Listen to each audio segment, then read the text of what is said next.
Hello everyone and welcome to a new problem. In this case we are required to find the plane that contains all points equidistant to both P and Q, meaning that every point in this plane is located at a same distance from P as it is from Q. Okay, so it's as if in between P and Q we created a perpendicular surface to the line that connects P and Q. Okay, so same distance. Let's assume that the plane that we're looking for is called pi. There's two ways to define a plane. So to define a plane, either we use one point and two inner vectors, meaning two vectors that live within the plane, or we use again one point and a normal vector to the plane, meaning perpendicular. Let's apply this second technique.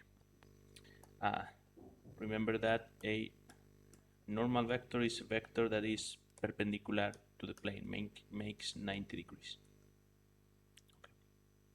Now, how do we find the point that belongs to the plane? Well, must be the midpoint in between P and Q. So this is a midpoint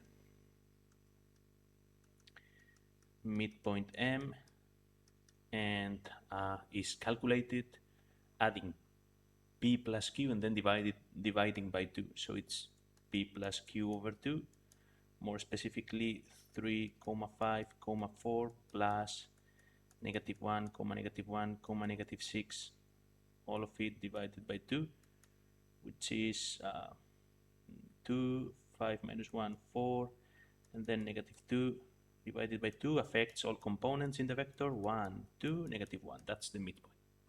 That's the midpoint. So first element needed to generate a plane, check the point. Now, normal vector n. Again, by definition, the entire plane is perpendicular, contains the midpoint, is perpendicular to the line that connects P and Q, because all points in the plane are at the same distance from P and Q. So the vector that goes from Q to P or P to Q would be irrelevant. This is QP, is also perpendicular to the plane. So QP is a good normal vector. Let's find QP. Endpoint P minus starting point Q. So 3, well, let's do it. 3, 5, 4 minus -1, -1, -6.